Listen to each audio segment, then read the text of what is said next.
A ghost story. Sleep no more. Earlier in the year, I was, out of necessity, having the master bedroom replastered, repainted and recarpeted. In order for this work to be undertaken, I had to relocate the room's entire contents into the smaller one I use as an office. After the last of my personal belongings had been shifted out, I was left with the job of dismantling the wooden frame bed. Before this could be done, I had to remove the discoloured cardboard boxes stored under it. It was there, behind these boxes, in the dark recesses of the far left-hand corner, I came upon a carved wooden statue. It was of a hunched, mummified figure, wearing what appeared to be a thick, hooded cloak of animal fur. In the light of day, it was clear it had once been painted in vibrant shades of blue and red, all now faded and chipped.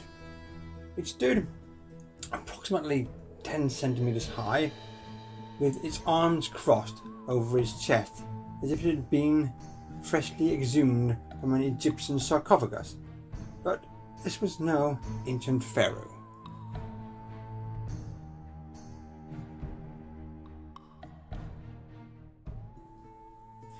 Its face was a grotesque, elongated goat shape, pale grey in complexion, with what appeared to be antlers concealed under the hood of the cloak. Its eyes and mouth were shut, frozen in an unnerving expression of malevolent content. Bones protruded from the intricately detailed wrappings that covered the body. An entire arm was exposed, its hand evidently once grasping a staff or crook, long lost to the black hole of bedroom detritus. How it got there, I have no idea. I don't recall purchasing it myself. It could have been there since I moved in, for the bed was in the same location I inherited it. I placed the figure on my makeshift bedside table in the box room, thought nothing more of it, and proceeded with the remaining removal work required.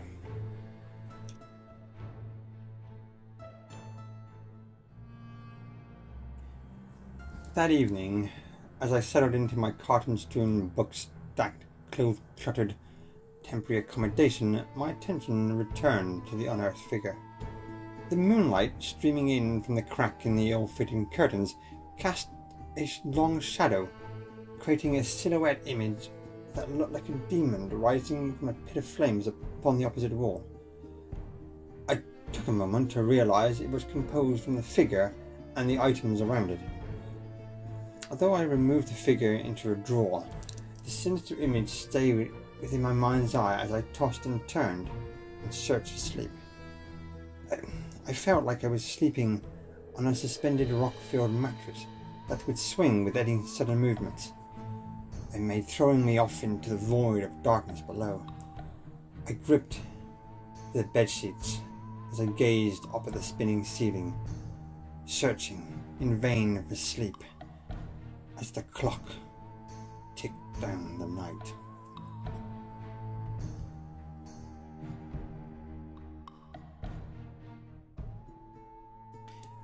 The room seemed smaller when I awoke the next morning, although at the time I wrote it off as my brain not being fully adjusted to my new cramped quarters I was occupying.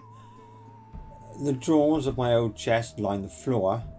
My bookcase, empty of books, blocked one of the doors to the fitted double wardrobe in the room.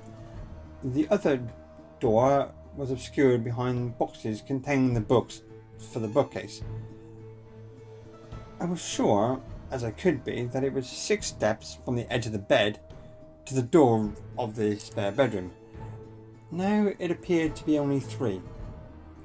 Perhaps I had misjudged the distance. But I was, and I still am, certain I set out the contents of my disembodied bedroom to maximize the minimal spare space I had to store it in.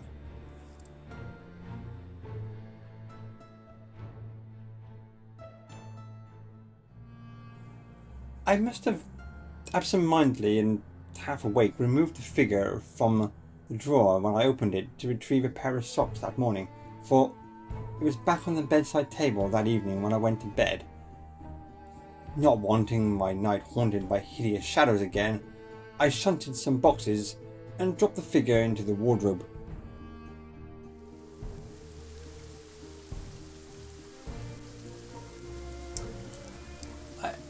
It rained all the following day, and it was dark long before dusk.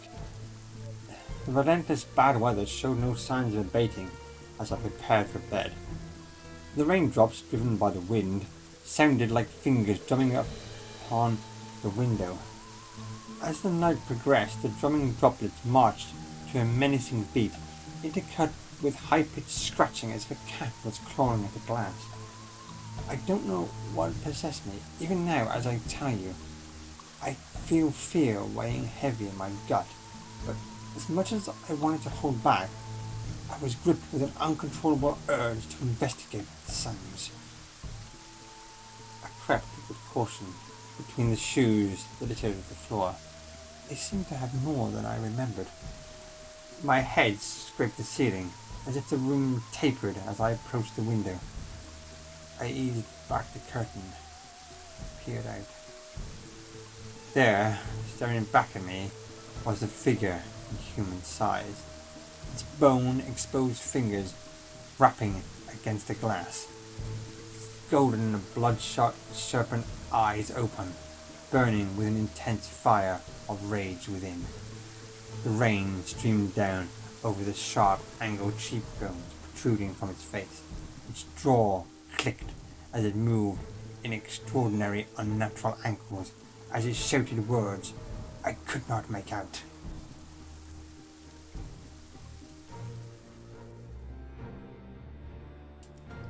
I woke with a jolt and turned the lamp on to illuminate the dark nightmare my mind had been in.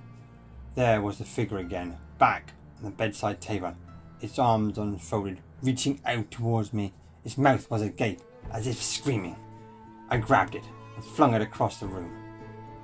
That night I slept no more, and neither did I for the nights to come.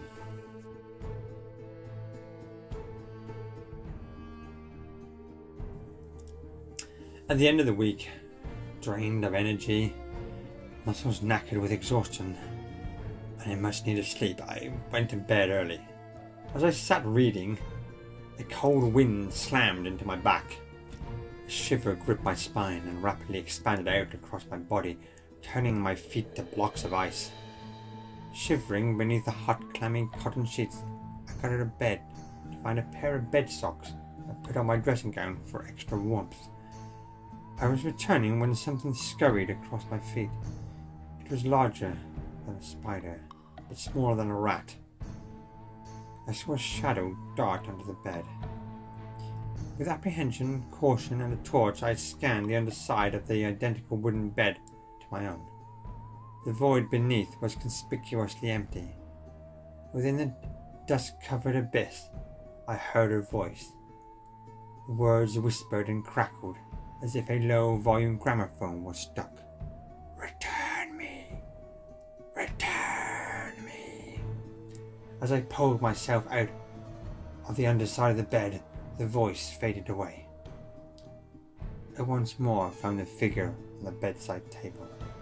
Again, it changed configuration. Now it stood on its knees in a crooked pose, begging, looking at me with a pleading expression.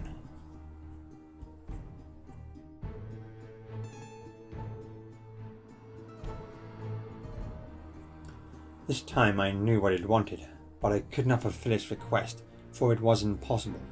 The bed it wished to be returned under was in planks upon the floor around me. I placed the figure with them. I was certain it would not appease it, and I was right, for the figure continued to stalk my dreams.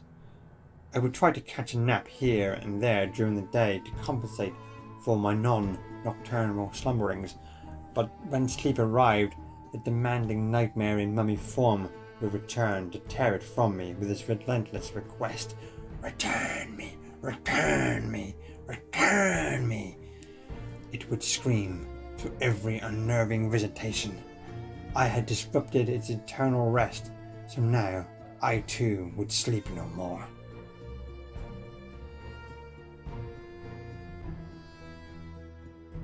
After 3 long weeks of interrupted sleep and dragging my body through the day, my legs felt like lead.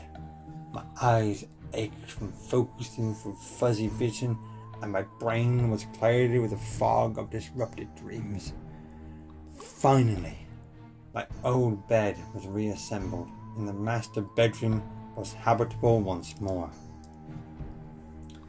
The first thing I did before returning clothes, books, and other personal knickknacks was to place that figure back under the bed where I found it. That night, I slept once more.